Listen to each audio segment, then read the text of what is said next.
assisté la dernière fois au comportement hagard et terrifié sur la route de la Calade le 25 avril 1814, à la panique, si vous voulez, du truand qui s'était cru à l'instant de payer.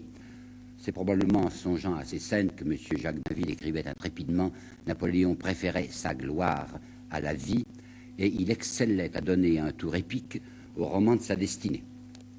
C'est plus qu'un mauvais souvenir, cette minute de vérité. Le voilà maintenant qui s'est embarqué, qui va arriver à l'île d'Elbe. Il a revêtu sa peau d'histrion et il est prêt à faire une entrée majestueuse avec les 600 hommes qu'on lui a alloués dans le port de Portoferraio, qui est ce royaume de Sancho Panza qu'on lui a alloué.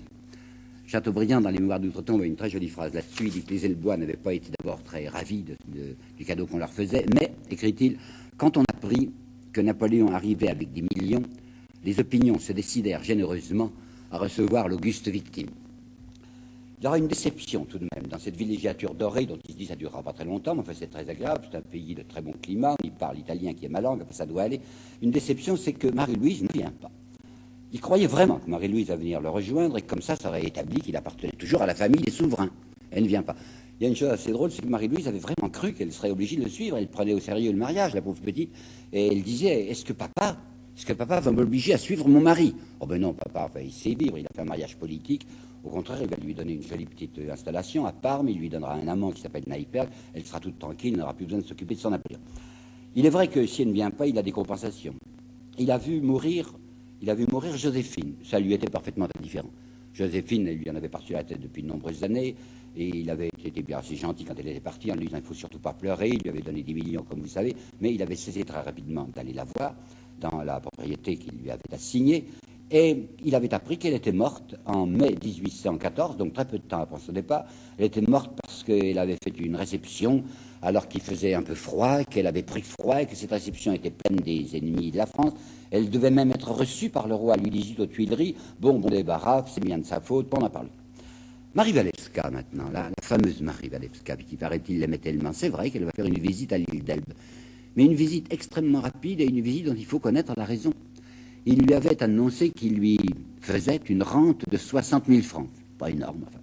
En plus, ce n'était pas lui qui payait naturellement, il avait décidé que cette rente serait payée par Murat, à Naples.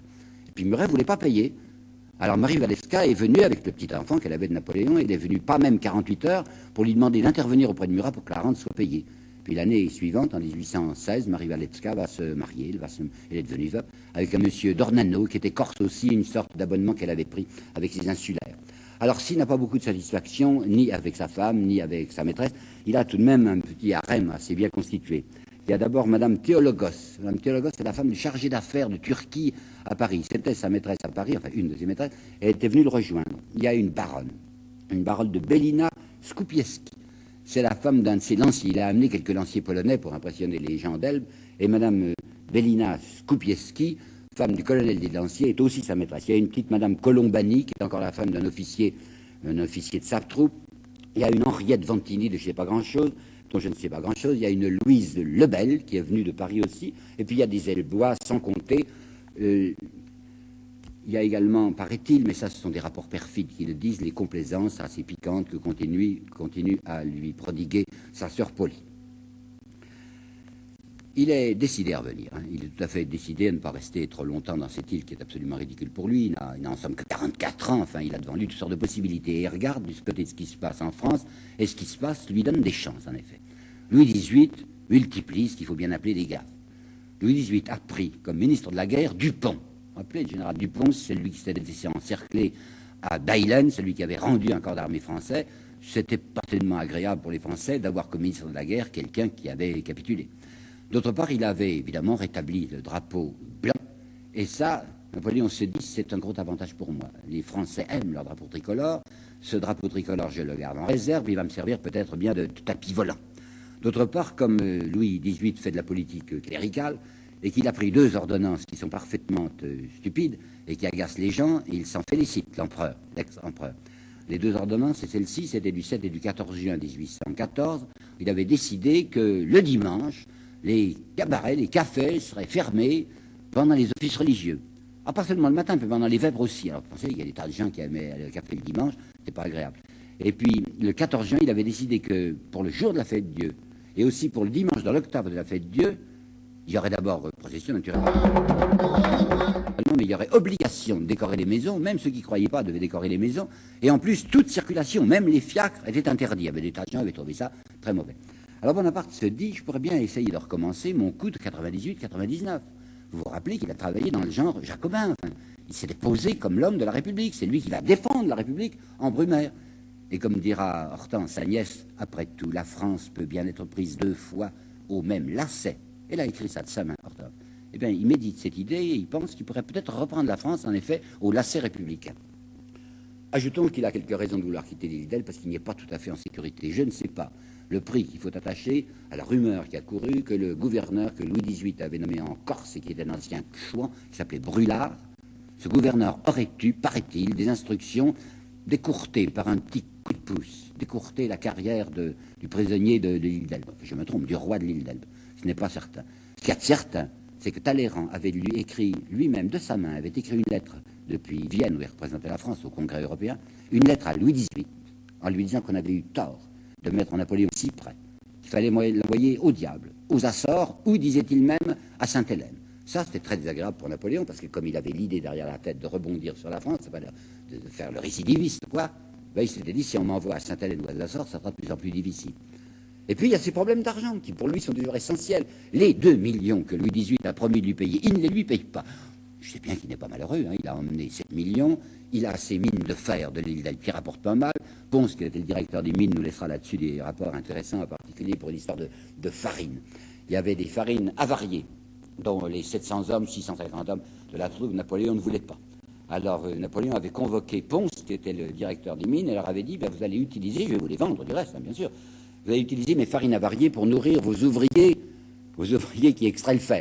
Ponce avait pris ça très mal et l'empereur n'avait pas osé insister. Nous savons aussi qu'il a placé de l'argent depuis l'île d'Elbe à Rome, chez un banquier qui s'appelle Torlonia. Tout ça, c'est des poussières, vous comprenez. Quand on a eu 25 millions de traitements, plus le milliard qu'il avait réservé aux Tuileries, il ne va pas continuer cette lésine. Alors il est parfaitement résolu à partir, il n'y en a qu'un autour de lui qui lui dit il ne faut pas faire ça. La plupart des officiers qui l'entourent le poussent à revenir. Qu'est-ce qu'il risque? Si ça tourne mal, ils diront, ah ben nous, on a été en service commandé, par conséquent, on n'est pas responsable. Si ça tourne bien, c'est de nouveau les déclarations, c'est de nouveau l'argent. Il y a Drouot qui est un honnête homme, qui a accompagné Napoléon, et qui, à plusieurs reprises, essaye de lui dire à l'île d'Elbe, il ne faut pas revenir, sire, il ne faut pas revenir sur la France. Vous avez vu, tout de même, on s'en est tiré, nous, Français, on s'en est tiré pas mal, puisque la France, grâce au traité de Paris, est plus grande qu'elle n'était en 1689. Dans l'intérêt de la France, je vous en prie, sire, ne bougez pas. C'est un fou, c'est un imbécile, ce pauvre Drouot. Il a pas les yeux devant les trous. Enfin, il parle une langue que Napoléon n'entend pas. On lui parle d'intérêt de la France alors qu'il ne pensait qu'à lui. Par conséquent, décision, il partira. Au total, il va rester même pas 10 mois à l'île d'Elbe. Il y est arrivé le 4 mai 1814 et il va repartir le 26 février 1815. Il aura encore de la chance. Madame qui a souvent eu de la chance sur mer, pas pour la marine française, mais pour lui. Il va arriver à déjouer les croisières anglaises et il va débarquer le 1er mars au golfe Juan. Bien sûr qu'il a préparé ses proclamations. Elles sont là toutes faites. Il y en a une pour l'armée, puis il y en a une pour les civils. Alors pour l'armée, soldats, vous n'avez pas été vaincus. Ah diable. Non, non, c'est la faute à 2 traîtres. D'abord, il y a le traître Marmont qui a refusé de marcher sur Paris. Vous savez quand Napoléon voulait aller reprendre son ordre des Tuileries. Puis il y a d'autre part Augereau qui n'a pas pu défendre Lyon devant les Autrichiens et qui s'est retiré sur Valence. Alors ce qu'il va dire dans sa proclamation aux soldats, vous êtes des héros. On ne bat pas les soldats de l'empereur. Mais vous avez été trahis par 2 de vos compagnons d'armes. La victoire marchera au pas de charge, et l'aigle, portant le drapeau tricolore, volera de clocher en clocher jusqu'à Notre-Dame. C'est le tapis volant dont je vous ai parlé. Maintenant, aux civils. Alors, c'est là où commence la mascarade jacobine. Il va dénoncer ce prince féodal, comme si lui n'avait pas rétabli une féodalité avec sa noblesse. Le prince féodal qui règne, qui a toujours, il paraît-il, d'ennemi du peuple. D'autre part, il est très prudent, parce qu'il ne sait pas comment il va être accueilli du point de vue militaire. Il y a même des troupes françaises qui sont en garnison sur la côte de Provence. C'est pourquoi il a choisi de débarquer au golfe Juan et pas à Antibes. Dès qu'il débarque au golfe Juan, il a grossi sa petite armée. Vous savez qu'il avait environ 650 hommes. Il a recruté des gens à l'île d'Elbe, ils sont 1000, même un peu plus de 1000. Mais il ne débarque pas à Antibes parce qu'il y a une garnison à Antibes et qu'il ne sait pas ce qui va se passer. À peine arrivé, il délègue 20 de ses grenadiers à Antibes pour soulever la garnison à son honneur. La garnison se soulève tellement peu qu'elle capture les 20 grenadiers. Alors il décide de ne pas passer, surtout pas, mon Dieu, par la Provence qui lui a laissé des souvenirs si abominables quand il était à la Calade et à Orgon. On va prendre la route de la montagne. Et il va à toute vitesse. Le soir même, il est à Grasse, avant que la garnison d'Antibes n'ait eu le temps d'envoyer des hommes contre lui. Et puis, cette mascarade jacobine dont je vous parle le sert beaucoup. car effectivement, on en voulait, vous savez, on en voulait dans les campagnes à cette monarchie restituée. On se disait, est-ce qu'ils vont pas ramener les dîmes, est-ce qu'ils vont pas ramener des droits féodaux? Et lui, il est là, brandissant son drapeau tricolore, dit, je suis l'homme de la Révolution, parle perpétuellement de ces droits féodaux qui les menacent, alors que je ne crois pas que Louis XVIII ait jamais osé rétablir les droits féodaux, si bien que pas mal de petites gens, des plébéiens, des paysans, l'accompagnent. La foule se grossit. Quand il arrive le 7 mars à Lafray, c'est un peu au sud de Grenoble, il y a là un détachement, un bataillon du 5e régiment de ligne qui est chargé du baril passage. Vous avez vu des images là-dessus, c'est encore une autre image d'Épinal, puisque l'histoire de Napoléon, telle qu'elle est officielle, c'est une succession d'images d'Épinal. Alors l'image d'Épinal de Lafray, 7 mars 1815, c'est Napoléon, courageusement, qui s'avance tout seul devant les soldats du 5e de ligne, qui écarte son dolman, qui montre sa poitrine et qui dit, soldat, le premier d'entre vous qui osera tirer contre son empereur, qu'il y aille, je suis là. Mais non, ça ne s'est pas du tout passé comme ça. D'abord, il avait envoyé, préalablement, auprès de sa troupe des émissaires. Nous connaissons par les chiffres de trésorerie, tiens, que je vous dise entre parenthèses, il y a quelqu'un qui nous a admirablement renseigné sur les dessous de l'Empire, c'est Jean Savant. Jean Savant a fait 3 livres, mais un en particulier, un sur les fonds secrets de l'Empire et sur le testament de Napoléon, qui est le premier ordre. Eh bien, nous savons par les comptes de trésorerie, les livres de trésorerie de Napoléon, que ce retour de l'île d'Elbe lui a tout de même coûté 250 000 francs, pris sur le trésor qu'il avait emporté et qui sert aux acclamations spontanées ou surtout à des achats de gens. Alors, on a envoyé d'avance auprès du 5e de ligne des gens qui sont chargés de porter les proclamations, qui sont chargés aussi de donner des pièces d'or aux soldats, et d'autre part, Napoléon ne s'avance pas du tout seul devant ses soldats. Il s'avance avec quelques 1200 paysans. Il fera 4 ou 5 pas en avant d'eux. Mais si les soldats s'avisaient de tirer, c'est les paysans derrière, c'est les braves gens qui sont là, qui prendraient les décharges. Par conséquent, il est absolument sûr que jamais les soldats n'oseront tirer sur la foule. Et effectivement, les soldats qui ont été dûment gagnés d'avance, et puis qui peut-être ont toujours la légende napoléonienne dans la tête, les soldats crient vive l'empereur et se rallient à lui. Alors il monte, il fait des proclamations incroyables. À un moment, à propos des curés, il dit je les lanternerai, je les mettrai à lanterne, les curés. Puis quand il est à Lyon, il va prendre des décrets, une série de décrets, abolition bien sûr du drapeau blanc, abolition de la maison militaire du roi, et promesse, plus important, promesse d'une constitution. Il n'est plus le tyran, il n'est plus question de ça. Maintenant, c'est la nation française qui va se réunir dans une grande fête, à peu près semblable à la Fédération de 90. Il l'a baptisé très curieusement un chant de mai. Chant de mai, c'est une espèce d'exhumation carolingienne. Alors, un chant de mai qui se passera au champ de Mars, et c'est là qu'une constitution sera choisie, dit-il, par les Français. Et la légitimité pendant ce temps, la légitimité, elle avait perdu la tête.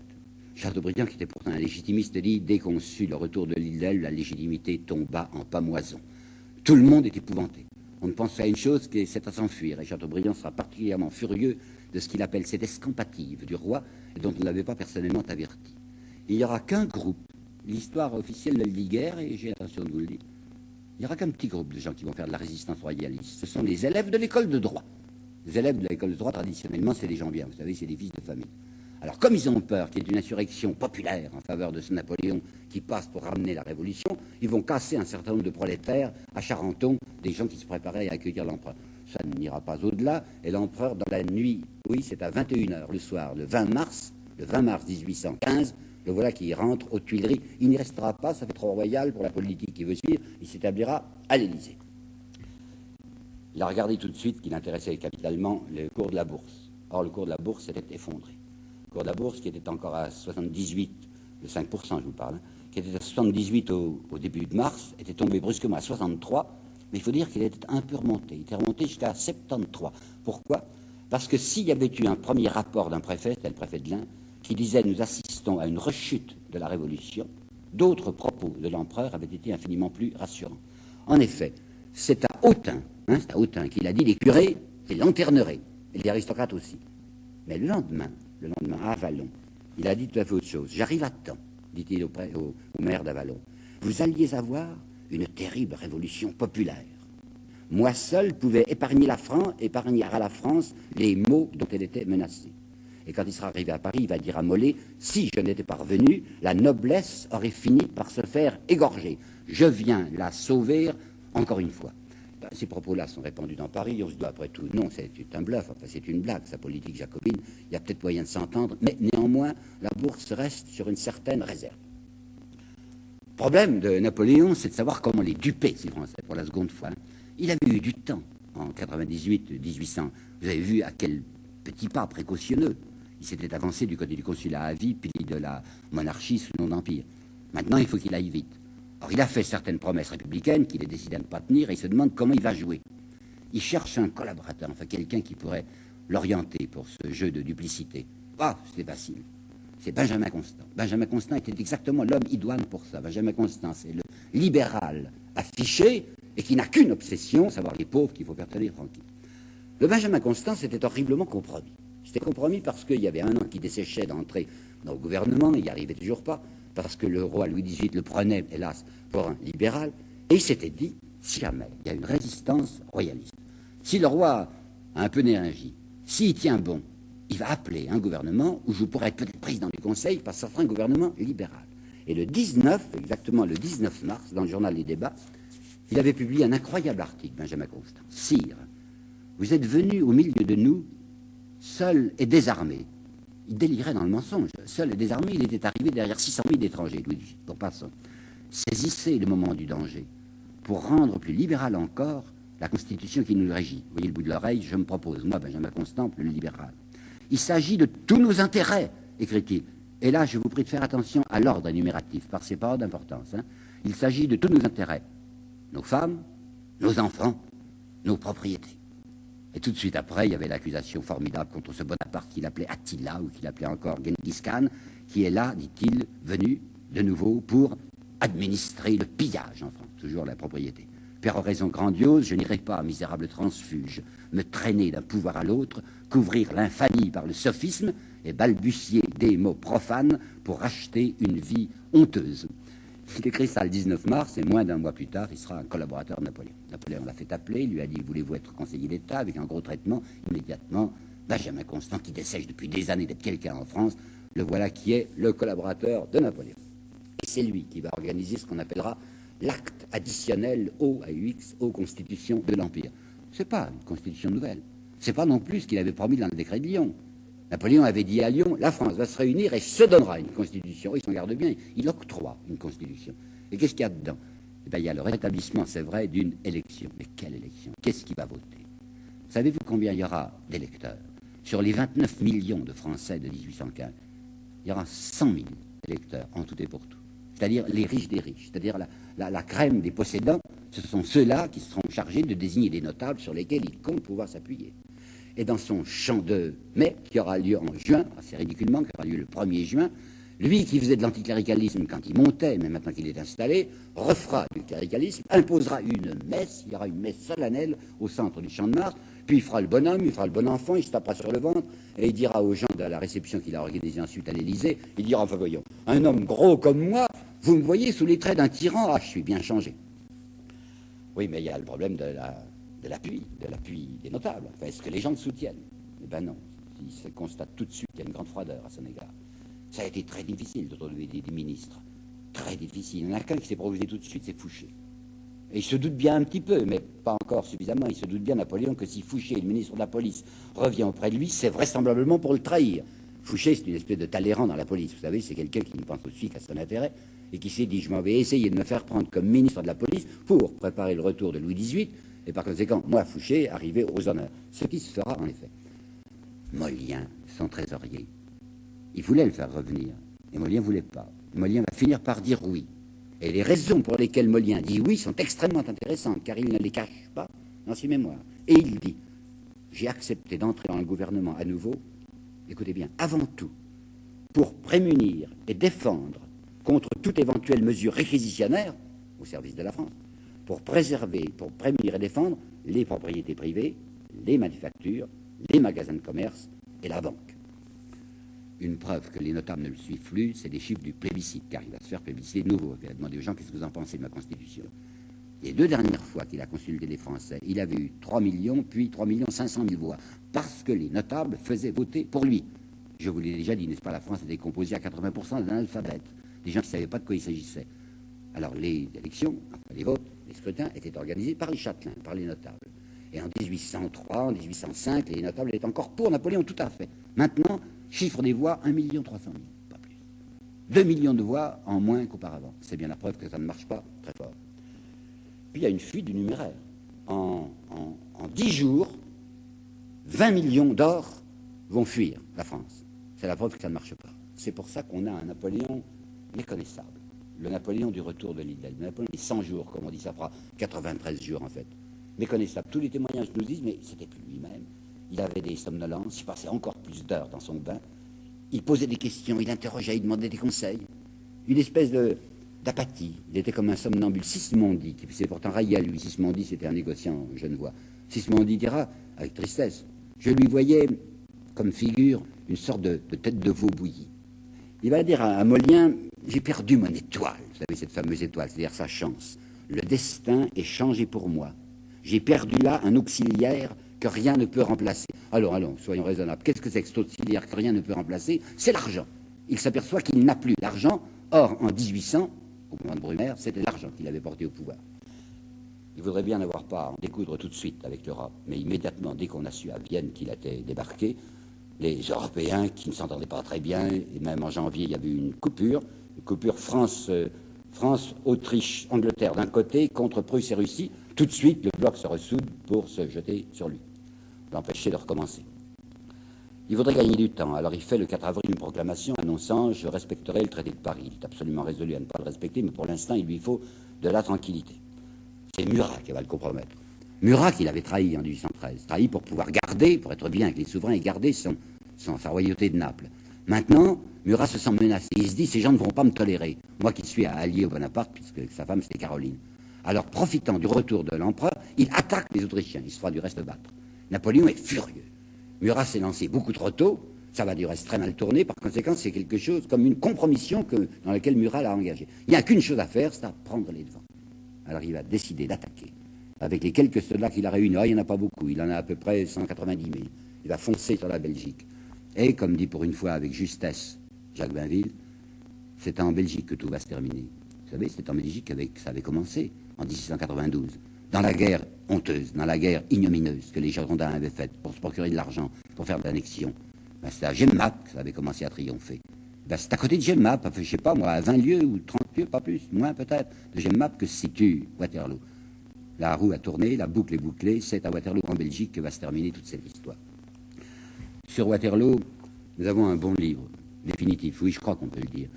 Vous savez, il y a un de ces jours, je vous parlais de Crouzet, et je vous disais que sur le blocus continental, c'était François Crouzet qu'il fallait lire. Enfin, c'est 600 pages, il a mis 10 ans pour faire ça. Maintenant, on est honnête. Ben, de même, sur Waterloo, il y a un livre de Robert Margerie qui est apparu en 1964 et qui est décisif, quoi. On sait maintenant ce qui s'est passé. Cette guerre, savez-vous combien de temps elle a duré? 4 jours. C'est une guerre de 4 jours. Le 15 juin 1815, Bourmont, qui était un maréchal rallié, trahit. Bourmont s'était rallié seulement en 1810. C'était rallié à cause du mariage autrichien. Bon, ben Bourmont va trahir parce qu'il voit que c'est perdu. Premier combat à Ligny, le 16. À Ligny, c'est un massacre déjà. Enfin, c'est une victoire quand même. Et puis voilà Waterloo. Eh bien, il y a deux choses intéressantes à vous dire sur Waterloo. C'est qu'il ne s'est pas retrouvé lui-même, Bonaparte. Il avait toujours de la stratégie d'habitude. Enfin, il savait comment il fallait faire dans la bataille. Et cette fois, il va procéder uniquement par attaque frontale. Il n'essaie pas de faire stratégie, il lance ses corps, plus les corps pour essayer d'enfoncer le centre anglais. Et deuxièmement, il y a une légende au sujet de Blücher, qui paraît-il serait arrivé, Blücher, prononciation, qui serait arrivé à l'improviste. Ce n'est pas vrai. Tellement peu à l'improviste que nous avons, et Margerie le publie, une petite note remise par Napoléon à ses généraux, à son état-major, dans l'après-midi de Waterloo, où il dit « Dépêchons-nous d'enfoncer le centre anglais avant que Blücher n'arrive. » Par conséquent, on l'attend de Blücher. Mais c'est parfaitement vrai qu'on ne l'avait pas dit aux soldats. Et quand les soldats qui croyaient que c'était le corps de Grouchy, lui, il n'y comptait pas, Napoléon, mais les soldats croyaient que le corps de Grouchy venait à leur secours, quand brusquement ils se voient attaqués par des Prussiens, c'est vrai, c'est la panique, c'est la déroute. Napoléon est obligé de s'enfuir en laissant même la berline dans laquelle il avait mis, je sais pourquoi, 800 000 francs de diamants qu'il avait emportés avec lui. Et ben, c'est la deuxième abdication. Cette fois, c'est plus son Sénat qui se dresse contre lui, c'est le corps législatif. Il est obligé de céder tout de suite. Il n'y aura plus de scène des adieux. La sortie, la belle sortie qu'il avait organisée, la sortie de théâtre du 20 avril 1814, c'est fini. Il sait très bien qu'il n'y a plus rien à faire du côté de la France. Il va essayer de négocier pour se faire transporter en Amérique. C'est à Rochefort qu'il s'est réfugié d'abord. À Rochefort, il va décider tout de même de s'en remettre aux Anglais. Il va écrire une certaine et très célèbre lettre, comme Thémistocle. Vous savez, je viens, comme Thémistocle, m'asseoir au foyer du peuple britannique. Deux petites observations sur cette lettre. Je vous ai lu m'asseoir au foyer du peuple britannique, mais comme le français lui est un peu étranger, il a écrit « je viens m'asseoir sur le foyer », ce qui n'est pas tout à fait la même chose. Puis d'autre part, comme les connaissances historiques de Napoléon sont très courtes, la référence à Thémistocle, c'est une énorme gaffe. Parce que Thémistocle, qu'est-ce qui lui est arrivé? C'est un Athénien qui avait trafiqué avec les Perses. Et quand il a vu qu'il était démasqué, il s'est rejeté du côté des Perses, qui étaient ses protecteurs. On ne pouvait pas trouver de référence plus inexacte. Enfin, il se figure que ça sera très agréable d'aller en Angleterre, que les Anglais lui feront une belle réception, qu'on lui donnera un château dans les environs. Il dit à Bertrand, le maréchal du Palais, avec des petites Anglaises, on aura des aventures savoureuses. Alors il se remet aux Anglais. Pour atteindre le bateau, il était à Rochefort, il a fallu qu'il se fasse porter à dos d'homme par un marin. C'était pas commode à cause de sa rotondité. Enfin, il était à califourchon sur le dos du marin. On le dépose sur une petite barque qui le conduit au vaisseau qui s'appelle la Saale. Puis on va le conduire jusqu'au vaisseau britannique, le Bellérophon. Là, j'ai une petite note sur le rapport d'un officier du Bellérophon, sur l'aspect physique qu'il avait. De loin, écrit l'officier, de loin, il avait l'air d'un gros œuf. Et de près, c'était un moine espagnol bien nourri. Le teint olivâtre, pas de cou, le ventre proéminent, les mains grasses, la chair flasque. Quand il est sur le Bellérophon, capitaine Maitland, il est tout à fait joyeux. Il est très content. Et Maitland, qui racontera les choses, nous dit qu'il a été un petit peu gêné des comportements de Bonaparte parce que, pour faire plaisir, enfin, flagornerie à l'ennemi, il lui disait, c'est admirable, vos vaisseaux britanniques. Regardez cet ordre, fait comme les gens sont muets. Quand j'étais sur des bateaux français, ça jacassait comme des oies. Et Maitland, qui n'aime pas beaucoup ces procédés, reste silencieux. Mais il y aura une déception qui va attendre Napoléon. Il croit que les Anglais vont le recevoir, vont lui donner ce château dans les environs de Londres. Pas du tout. Les Anglais ont décidé, effectivement, de l'envoyer à Sainte-Hélène. Et le 7 août, c'est sur le Northumberland qui va s'embarquer dans la direction de Sainte-Hélène. Il a commencé par être très furieux, puis il est moins furieux. À mesure que les jours passent, il s'est dit, après tout, Sainte-Hélène, je ne connais pas. Ça va être très intéressant. Peut-être qu'il ne pourra pas revenir du côté de la France, mais qu'il pourra aller ailleurs. Puis après tout, il est vivant. Il est vivant et il est riche. Il est riche et il est gras. Il est très content d'être gras. Il dit que c'est un signe de santé. Et quand il pense à sa famille, il pense aussi que ces gens-là n'ont véritablement pas à se plaindre. Parce que regardez d'où ils sont sortis. La ruelle sordide, ça la rue Malherbe. Cette maison pauvre, qui était, comme il le dira lui-même, dans la misère. Et maintenant, toute la famille, elle est richissime. Alors ils n'ont plus qu'à s'asseoir, à digérer, à s'installer commodément, et se préparer à savourer le deuxième service que leur offrira 33 ans plus tard Louis-Napoléon.